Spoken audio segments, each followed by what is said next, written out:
Assalamualaikum warahmatullahi wabarakatuh. Salam sejahtera buat kita semua. Semoga kita semua dalam keadaan sehat jasmani dan rohani, tidak kekurangan satu apapun. Amin ya robbal alamin. Oke, Mimin akan melanjutkan cerita Liontin Giok Naganya. Tapi seperti biasa, bantu dulu tekan tombol like dan berkomentar juga Tuan dan Nona. Terima kasih sesudah dan sebelumnya. Bab 1897 sampai bab 1900. Ternyata generasi keluarga Gong ini memiliki 3 anak, si sulung Gong Qianhe, si sulung kedua Gong Qianling, dan si sulung ketiga Gong Qianyu. Ketiganya telah dewasa dan semuanya bersaing untuk mendapatkan posisi kepala keluarga Gong.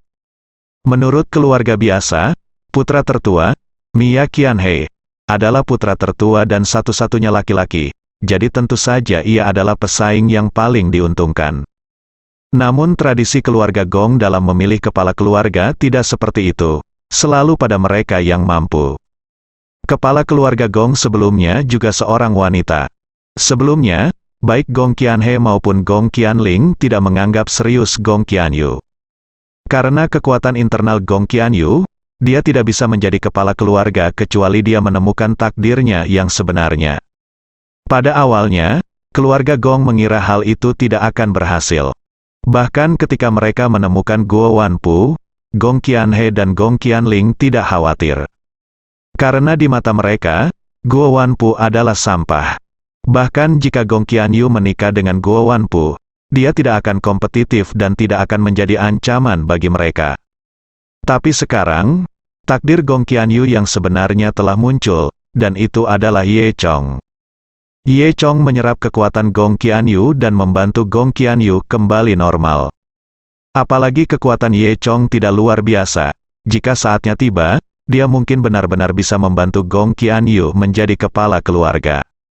Oleh karena itu, Ye Chong kemungkinan besar akan memusuhi Gong Qianhe dan Gong Qianling. Ye Chong mengangguk dan berkata sambil tersenyum, "Itu dia, terima kasih atas perhatianmu.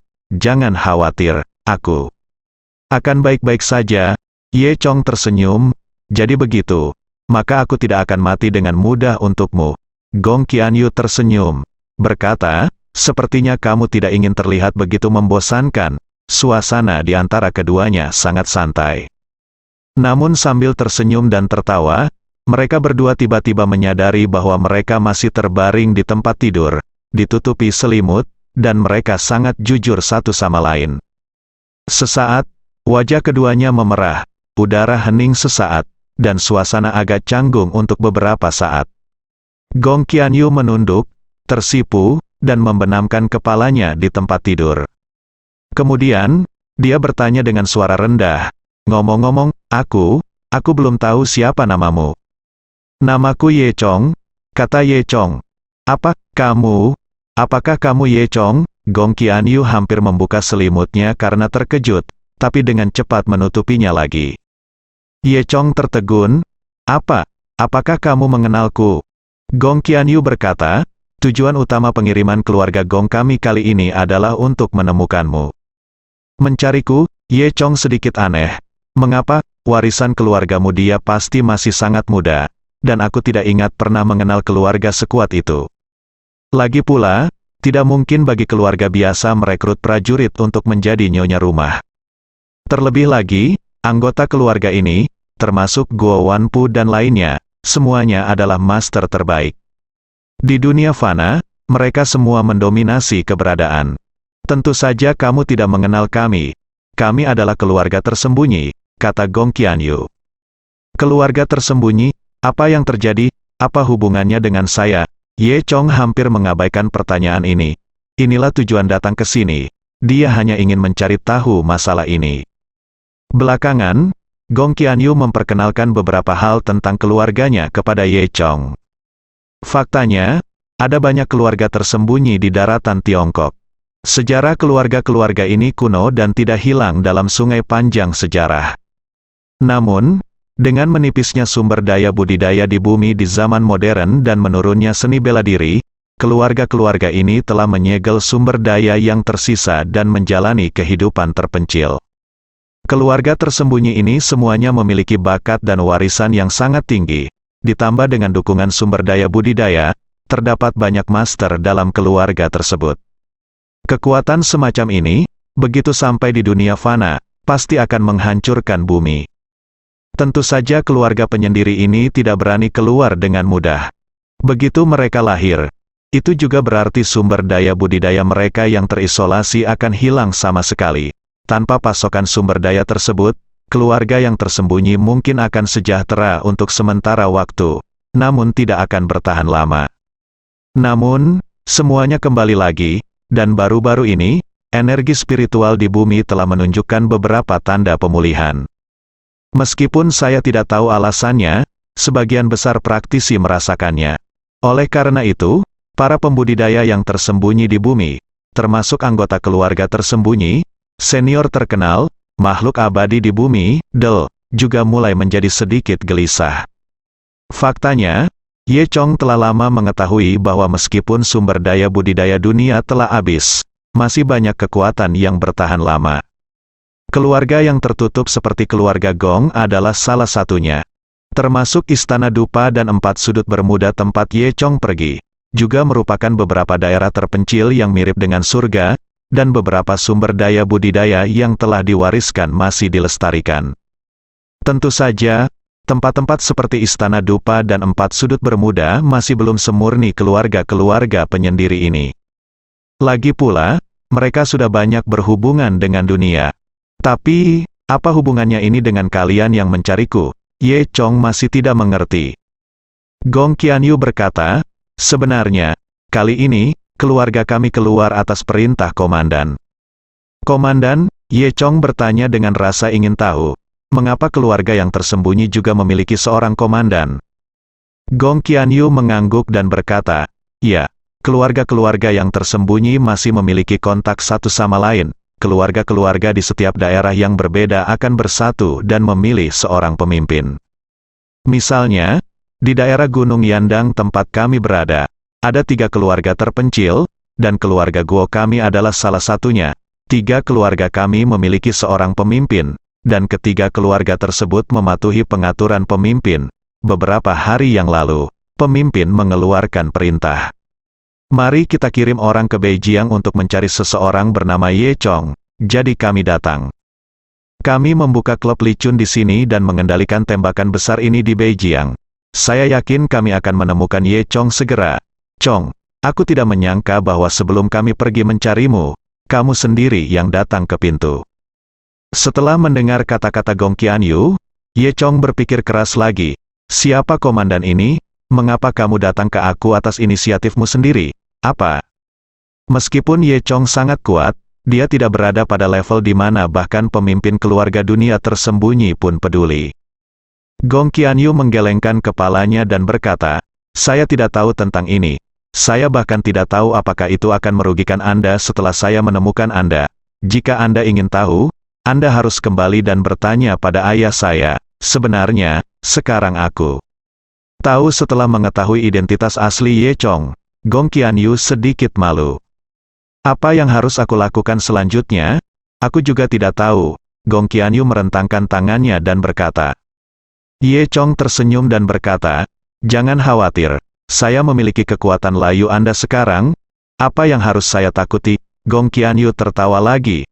Kekuatan layu tidak terkalahkan, bahkan mungkin saya bahkan tidak bisa mengalahkan saya saudara perempuan. Benarkah? Ye Chong tercengang. Apakah saudara perempuan Gong Qianyu begitu kuat? Gong Qianyu tiba-tiba tersipu dan berkata, apakah kamu hanya ingin berbaring seperti ini? Mengapa kamu tidak berpakaian? Ye Chong menyentuh hidungnya dan berkata sambil tersenyum, oke. Setelah mengatakan itu, Ye Chong melompat bangun dari tempat tidur dan mengambil pakaian. Rok, jas, dan celana dalam keduanya berserakan di tanah. Bahkan ada yang robek, menunjukkan betapa bergairahnya mereka sebelumnya. Ye Chong mengambil pakaian Gong Qianyu, melemparkannya ke tempat tidur, dan langsung mengenakan pakaiannya sendiri. Gong Qianyu diam-diam memandangi punggung Ye Chong, dan tiba-tiba merasa bahwa tubuh Ye Chong cukup maskulin, terutama punggungnya yang lebar, dan kulitnya seperti tulang porselen, hampir lebih halus daripada milik seorang gadis. Bah, kamu sungguh tidak tahu malu. Apa yang kamu pikirkan? Gong Qianyu diam-diam mengutuk dirinya sendiri, wajahnya terbakar parah. Pada saat ini, tiba-tiba terdengar ketukan bang bang bang di pintu, dan suaranya sangat mendesak. Ye Chong baru saja mengenakan celananya, tetapi Gong Qianyu belum mengenakannya, jadi dia hanya bisa menutupi dirinya dengan selimut. Qianyu, kamu di dalam, buka pintunya, ini aku, suara Guo Wanpu terdengar di luar pintu. Gong Qianyu tersipu malu, Guo Wanpu, apa yang kamu lakukan? Qianyu, cepat buka pintunya. Apa anak nakal itu bersamamu? Cepat buka pintunya, teriak Guo Wanpu. Wajah Gong Qianyu menjadi semakin merah. Jika Guo Wanpu melihat mereka berdua seperti ini, mereka akan malu setengah mati. Tidak pergi, aku tidak bersama siapapun, Gong Qianyu berbohong. Semakin Gong Qianyu mengatakan ini, Guo Wanpu semakin curiga. Qianyu, ada apa denganmu? Apa kamu tidak menyembunyikan sesuatu? Apa menurutmu bocah sialan itu tidak akan membiarkanmu membuka pintu? Jangan takut, aku akan masuk dan menyelamatkanmu sekarang juga, teriak Guo Wanpu. Gong Qianyu dan Ye Chong terdiam, mereka benar-benar tidak tahu seperti apa rupa Guo Wanpu. Tapi sebelum Gong Qianyu bisa berkata apa-apa lagi, terdengar ledakan dan Guo Wanpu mendobrak pintu hingga terbuka. Gong Qianyu berkata, dan sangat ketakutan sehingga dia segera menarik selimut dan menutupi tubuhnya, hanya menyisakan matanya yang terbuka. Ye Chong, yang tergeletak di tanah, belum mengancingkan bajunya. Ketika Guo Wanpu melihat adegan ini, dia secara alami memahami segalanya. Guo Wanpu sangat marah. Qianyu, bagaimana kamu bisa melakukan hal seperti itu? Apakah kamu layak bagiku dengan melakukan ini? Gong Qianyu mendengus, apakah kita berdua ada hubungan keluarga atau tidak? Kamu tidak peduli? Apa yang harus aku lakukan? Tolong keluar sekarang. Guo Wanpu berkata, Qianyu, bagaimana kamu bisa begitu tidak berperasaan? Para tetua di keluarga sudah secara lisan menyetujui pernikahan kita. Gong Qianyu mendengus dingin. Itu karena mereka salah mengira kamu bisa selamatkan mereka, umatku. Tapi sekarang, seseorang telah menyelamatkanku. Aku tidak membutuhkanmu lagi, sebelumnya.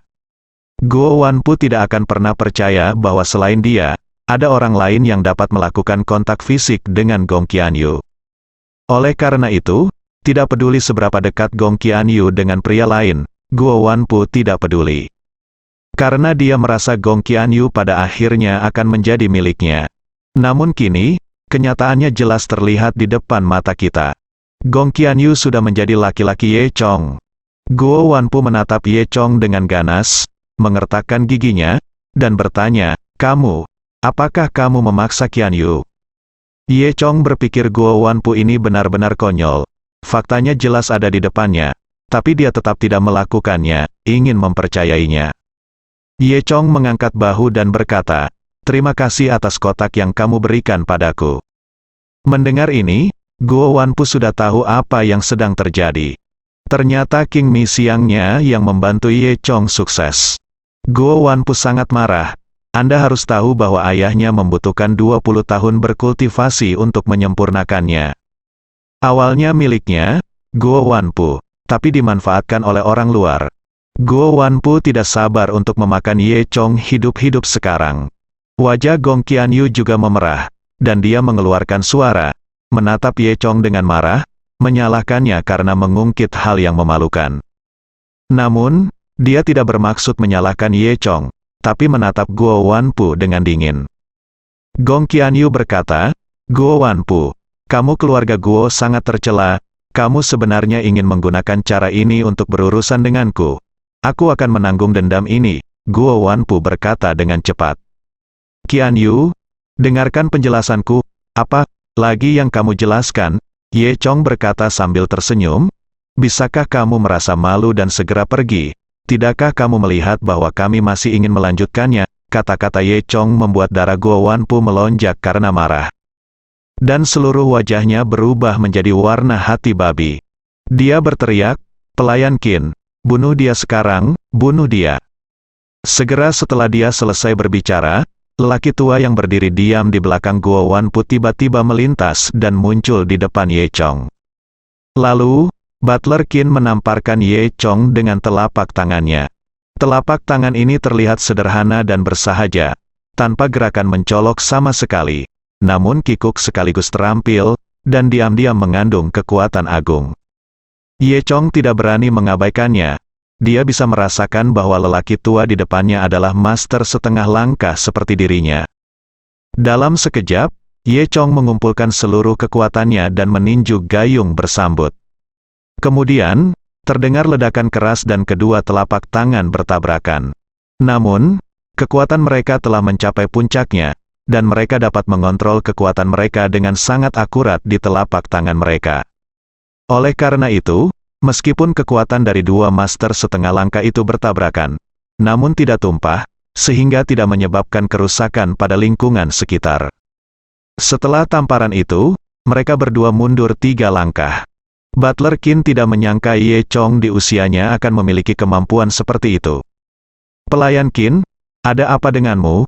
Kenapa kamu begitu tidak berguna?" "Bunuh dia dengan cepat!" Guo Wanpu, yang sudah bermata merah di sebelahnya, berteriak. Butler Qin memandang Ye Chong dan kemudian Guo Wanpu. Kedua orang tersebut memiliki usia yang hampir sama, namun kesenjangan dalam kekuatan dan karakter sangat besar. Memikirkan hal ini, Butler Qin merasa sedikit kecewa dengan tuan mudanya.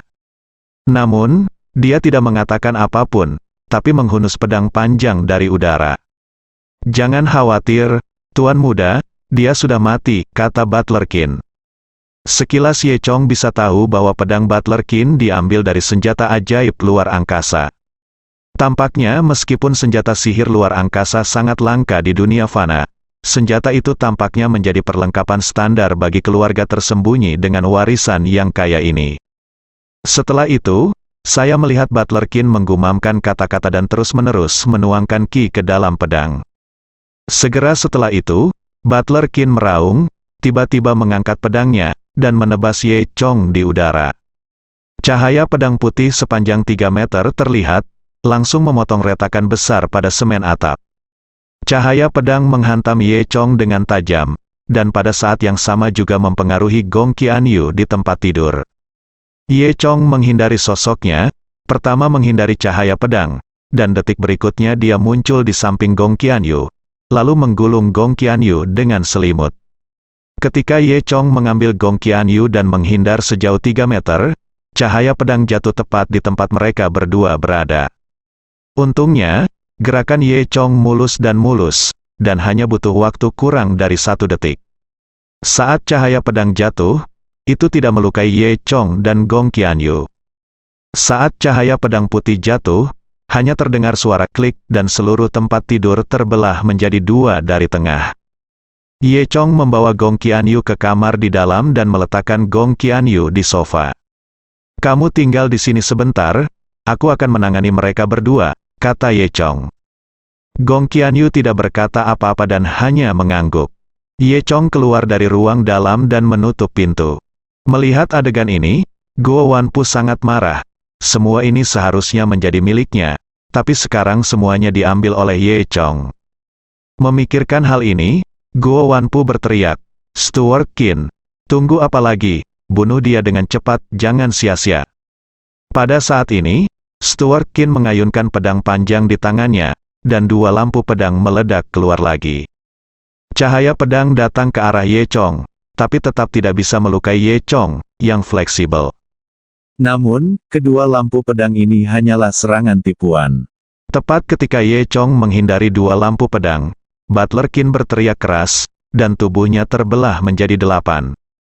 8 pelayan Qin mengepung Ye Chong dalam sekejap mata dan menyerang Ye Chong dari berbagai arah dengan pedang terangkat.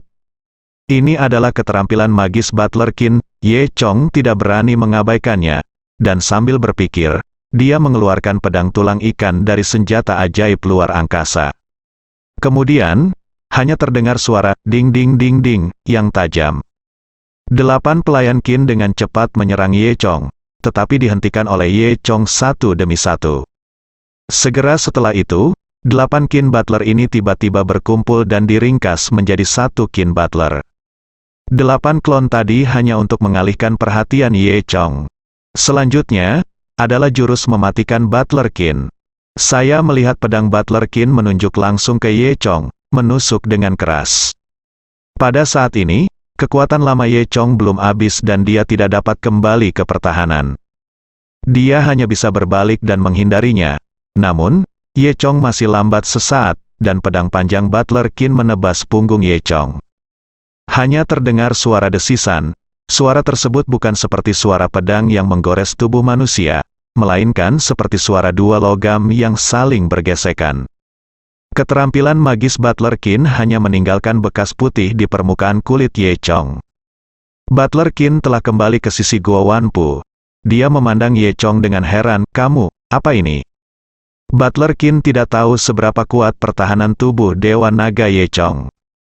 Ye Chong mendengus dingin dan berkata, "Sekarang, giliranku untuk mengambil tindakan." Butler Qin sangat terkejut sehingga dia tidak menyadari sama sekali bahwa Ye Chong telah meninggalkan bekas api di dahinya.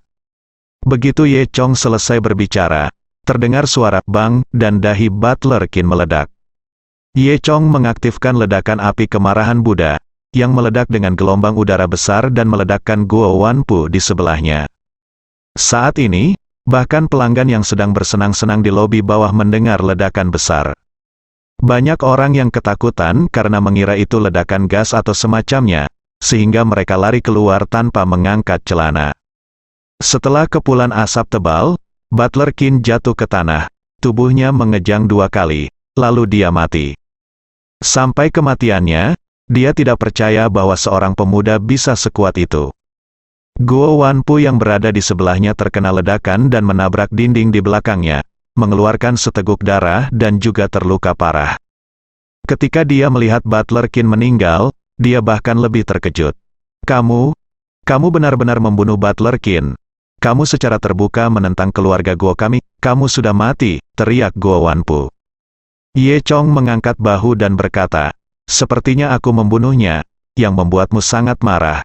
Karena hubunganmu sangat baik, maka kamu bisa pergi bersamanya." Mendengar ini, wajah Guo Wanpu menjadi pucat karena ketakutan. Kamu berani membunuhku, aku putra tertua keluarga Guo? Kamu berani membunuhku?" ancam Guo Wanpu. Ye Chong tersenyum, "Kenapa kamu tidak berani? Membunuh satu juga membunuh sepasang juga membunuh." Saat dia mengatakan itu, Ye Chong perlahan berjalan menuju Guo Wanpu. Guo Wanpu tahu bahwa dia bukan tandingan Ye Chong, dan sangat ketakutan hingga dia panik.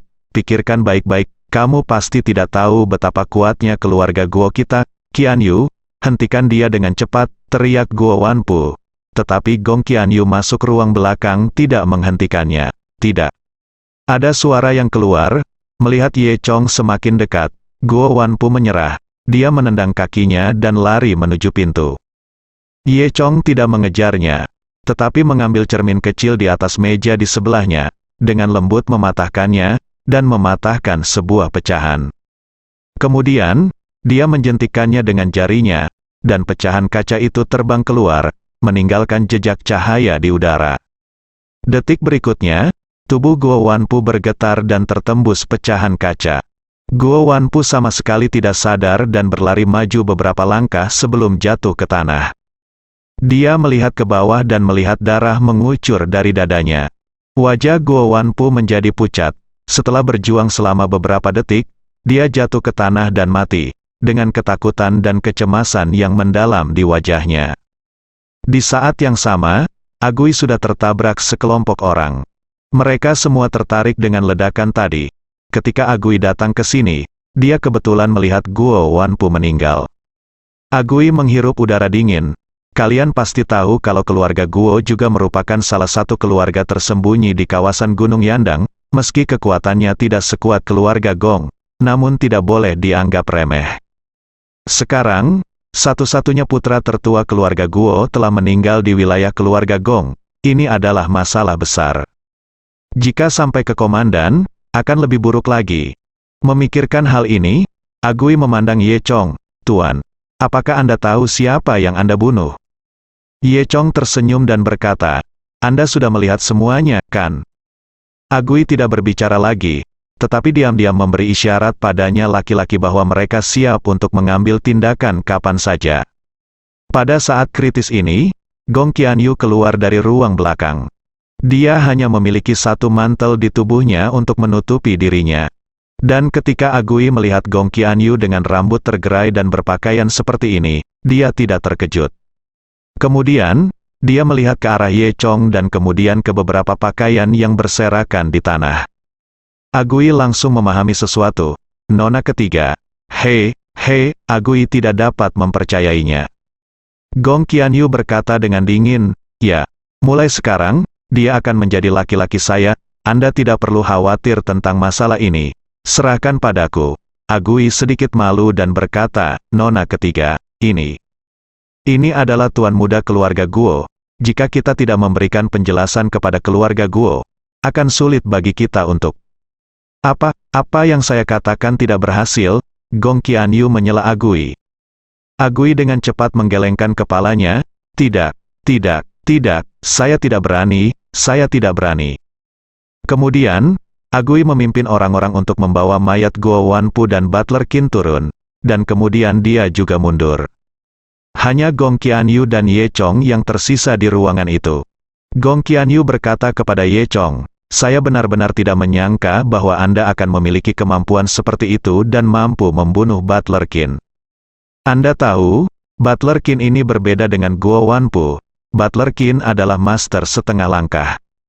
Namun, Ye Chong juga merupakan master setengah langkah, dan karena kartu truf Ye Chong, ia dapat langsung membunuh semua lawan di level yang sama.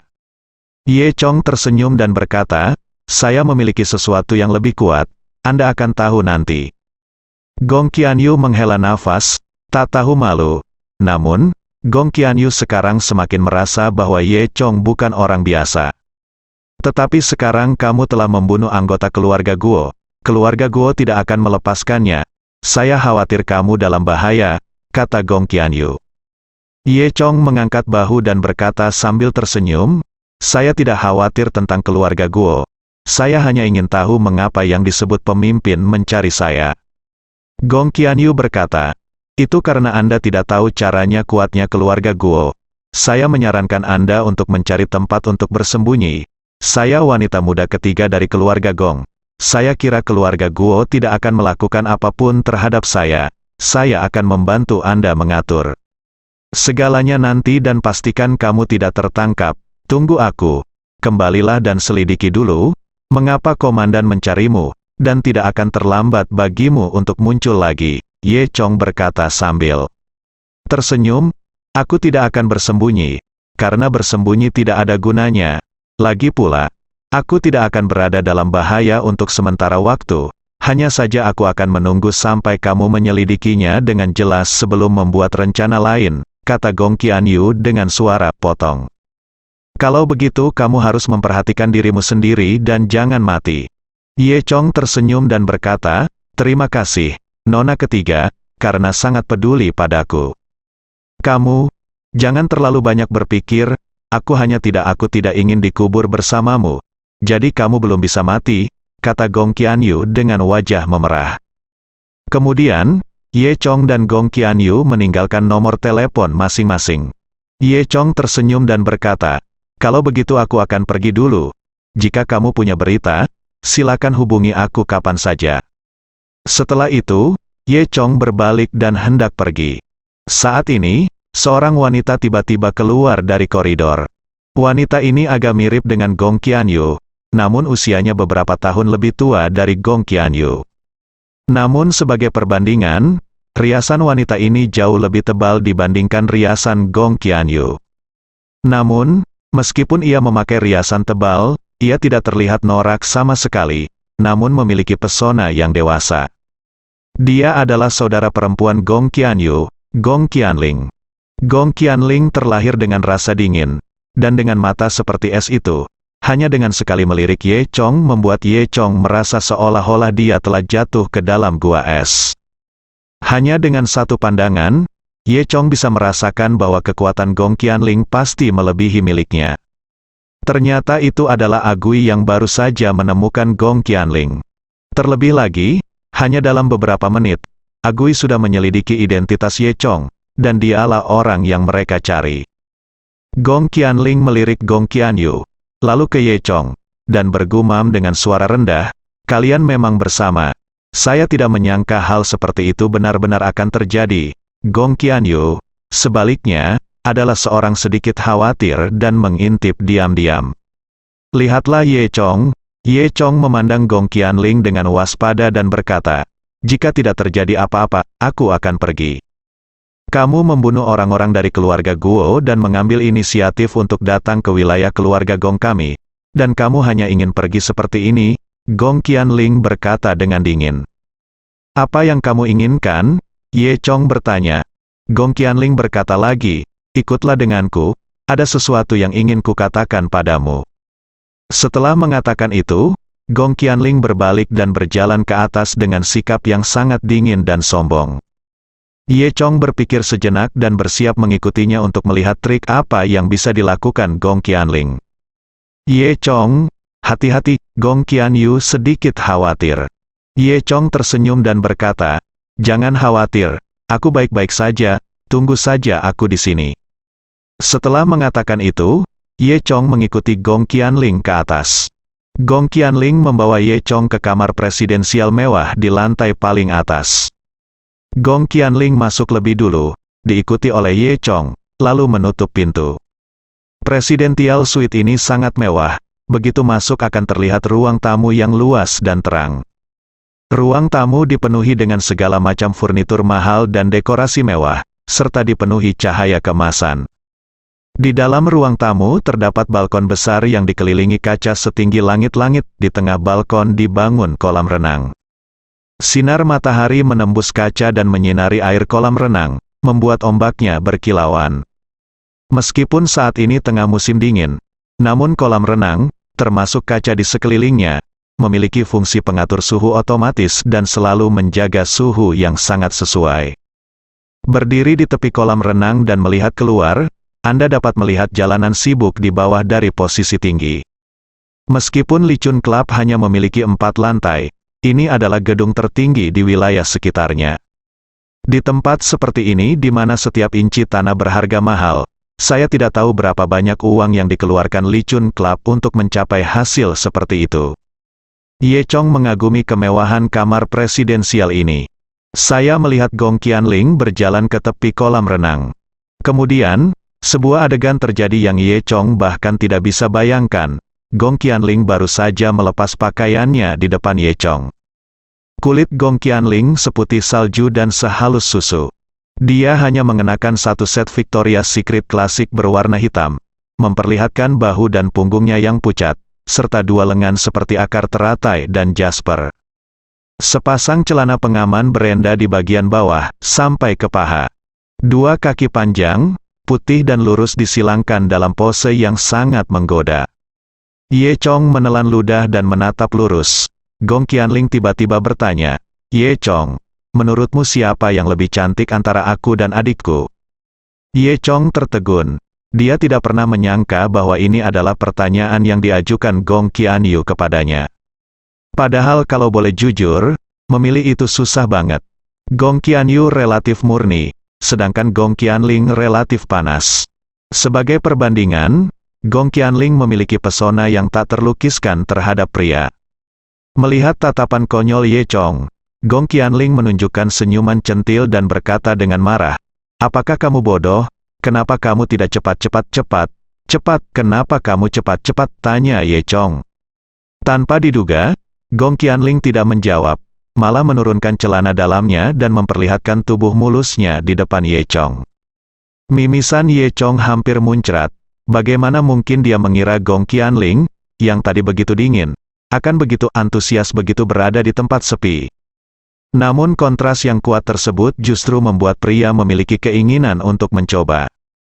Bahkan Ye Chong merasakan kegelisahan yang tak bisa dijelaskan di hatinya saat ini. Kemudian, Gong Qianling menunjukkan senyuman yang sangat menawan dan berkata kepada Ye Chong, "Apakah kamu tidak mau mandi denganku?"